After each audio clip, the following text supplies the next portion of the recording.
Welcome to Reimagined Truths. This is not church as usual. This is a sacred space for the seeker, the scared, the silenced, and the soulful. Here, we unlearn shame. We return to love. We listen for the divine in whispers, winds, and womanhood.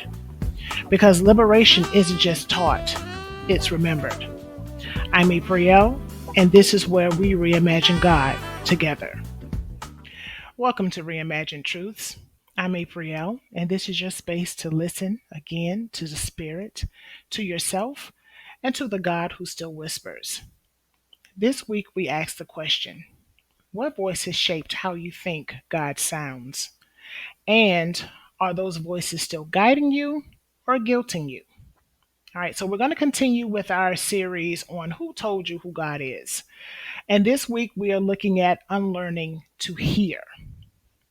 So we're going to start with opening prayer. Spirit of truth and light, open your hearts and still our minds. Quiet the noise of expectation, doctrine, and fear. Let us hear you again, not as we were told you sound, but as you truly are. Whisper through the silence. Come close in the quiet. Ashe. All right, so we're going to start our scripture in 1 Kings 19:12. I like to read from the Amplified Bible because in between the thee and thou, it breaks down a little bit further. Now we said we're going to start with 19:12, and I like to start there. However, I'm one who needs to read the verses before and the verse after to make sure that I get a complete understanding. So we're talking about Elijah and his visit to Horeb. He's out and he's looking for God. Let's start at 19 verses 11. 19 verse 11. God said to Elijah, "Go out and stand on the mountain before the Lord." And behold, the Lord was passing by, and a great and powerful wind was tearing out the mountains, was tearing out the mountains and breaking the rocks in pieces before the Lord. But the Lord was not in the wind. And after the wind, there was an earthquake, but the Lord was not in the earthquake. Verse 12. After the earthquake, there was a fire, but the Lord was not in the fire. And after the fire, there was the sound of a gentle blowing. Verse 13. When Elijah heard the sound, now get this, after the earthquake, the fire, tearing of the mountains, rocks all over the place. It wasn't until Elijah heard the sound of a gentle blowing. And when Elijah heard the sound, he then wrapped his face in his cloak and went out and stood in the entrance of the cave.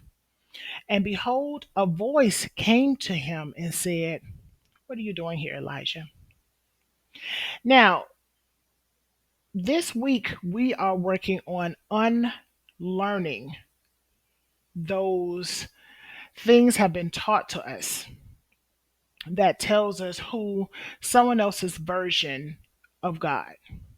It's not an issue. I don't find that it's an issue with, understanding who Paul's God is. But one thing I learned with Paul, with Luke, with Matthew, with Hezekiah, with all the other names of the Bible, they had their God. I needed mine. And not to say that it's a different God, but it is a different relationship, a different type of relationship. Thunder Perfect Mind is a Gnostic text that says, "I am the one who cries out, and I am the one who listens." So God is both the one that cries and the one who listens. But we have to recognize that voice. We have to recognize when God is speaking. I was taught to hear God in one voice. It was male, loud, stern, and always at the front of the room. And I believe that voice was the only one that counted. But over time, God started showing up in different tones, through dreams, through rhythm, through the silence after my tears. She showed up differently. And I can think about the moment I decided to step away from Christianity. I stopped and I wondered, how am I going to hear from God? Because that voice that I originally heard, I no longer heard anymore. Once I closed that Bible for a little while, once I said, okay, I need to know who you are face to face. Who are you? Spirit to spirit, who are you? What do you want from me? Because everybody doesn't have the same mission. So, what is it that you want from me? Once I did that, everything went silent. I didn't hear anymore. I didn't hear or oratorically anymore. What I did hear was doubt, was guilt, was my grandmother's voice, was all the people who had played a role in my Christian walk. But you know whose voice I didn't hear? Mine. I didn't hear my voice. I didn't hear myself making decisions. It wasn't until I walked away and the voices stopped. So that was my unlearning. I finally figured out how God speaks to me. And it was not even how it says in the Bible. It was nature. God spoke to me through nature. It was, synchronicities, different signs. I can walk down the street and see a sign from God and say, "Hey, I'm still here.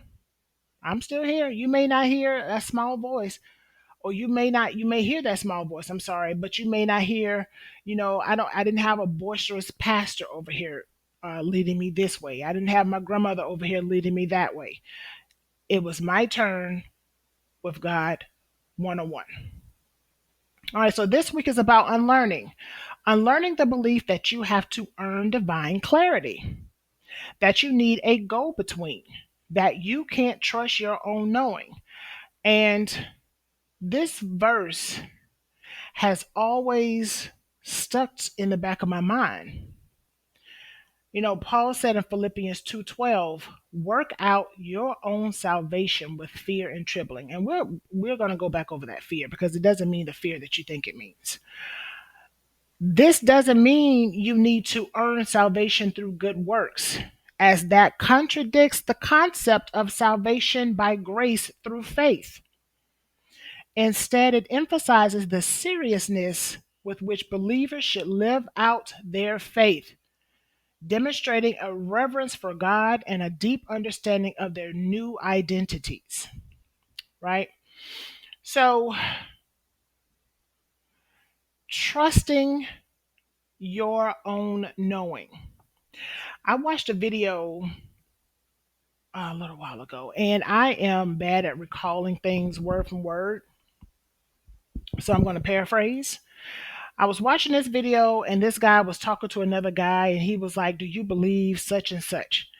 And the guy said, "No." And it was something that made people want turn around and say, "What? You don't believe in this?" And he was like, "No, I don't believe, because if you believe, you still have doubt." He said, "I know what's going on. I know that means there's no chance of change. I'm stuck in this place. I'm stuck in this season because I know what's going to happen." And that knowing is where your faith lies.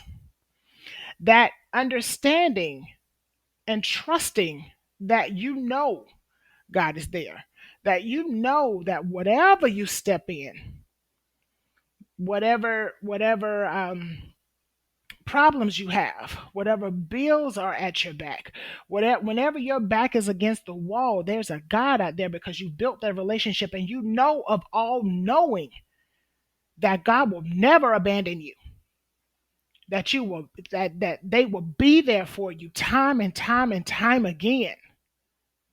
Have had to get to that place, but I had to go through hell to get to that place of knowing, trusting my intuition, trusting that I believe. No, no, I said that word again. See, I'm even still getting caught up. That I know that God has my back, and I know, regardless of anything, that God is there. So the truth is, when we silence the noise of guilt and tradition, we begin to hear the Spirit speaking to us like she always has, softly, strangely, and straight through the soul.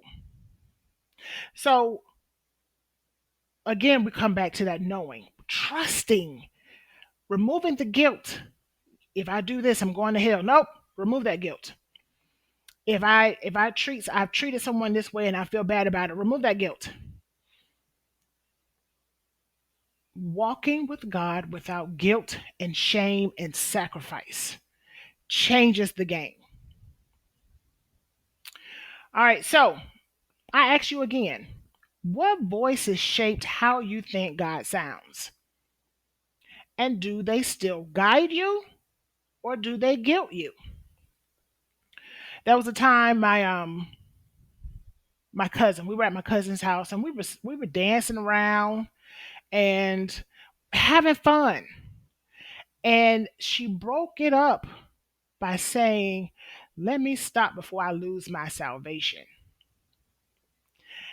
And I'm trying to figure out. I mean, we weren't. There were no. There's no nasty dancing. It was. We were just having fun. And you stopped the whole thing with those words. Let me stop before I lose my salvation. When she said that, the room got quiet. Everybody went to their corner and started just looking at each other. We have to remember to still have joy in this walk. We still have to remember to still smile, to still dance, to still have fun. And I struggle in this area myself because of some things that I've had to go through in life. But my struggle wasn't based out of guilt. There's no guilt and there's no shame because I know that God loves me. I pray that God knows I love them. All right. So this week, I want to offer you a listening fast. I want you to choose 1 hour, just one, no music, no podcasts, no phone. Just listen, just breathe, and just be present. We're going to sit down and we're going to hear what the divine has to say. We're going to listen for that moment when God starts speaking differently. It can be through our dreams, our intuition, through nature, or unexpected sources. We're going to release the belief that the divine, release the belief that divine clarity must be earned or requires intermediaries. We don't need any of that. Okay? And in your silence, just ask, Spirit, what do you want me to hear today? You don't have to strain. Just listen. Let it come in as a color, as a memory, a word, or just warmth.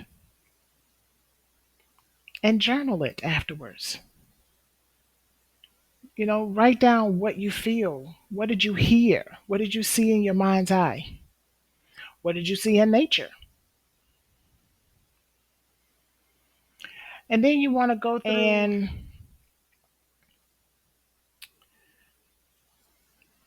answer the reflection. And you will see the reflection questions. That PDF will be linked to the Substack.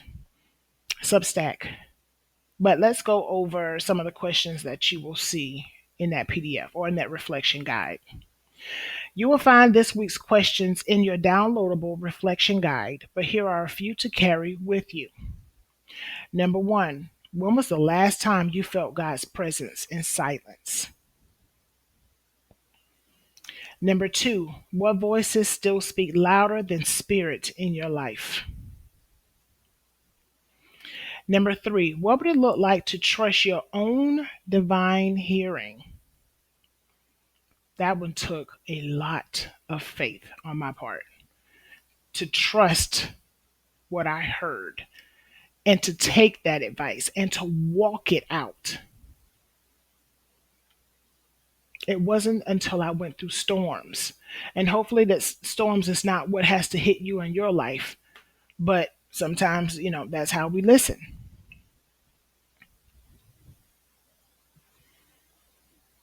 And then take a minute and think about if God whispered to you this week, how would you name God this week? And we talked about renaming, redefining who God is. Sometimes it's renaming God. Would it be murmurs of light? The breath between? That's your God name this week. Use it, speak it that way. Speak from that place. So we're going to close and we're going to do our closing affirmation. I release the noise that never knew me. I turn toward the one who speaks in stillness, waits in silence, and moves through my intuition like breath through lungs. God's voice is not distant, it is already within me. All right, it was good coming to you this week. You can download this week's spiritual practice and reflection guide on my Substack. If this message stirred something in you, share it. Let someone else listen in silence too. Until next time, stay sacred and stay listening. Let's close out. Divine Presence, thank you for being patient with us as we relearn how to hear you. May we carry your whispers into our week with courage and care. Let our hearing become knowing. Let our knowing become peace. Ashe. If you want to give me a email, a shout out to me, you can email me at authors at from idea, FROMIDEA, the number two, Inc.com.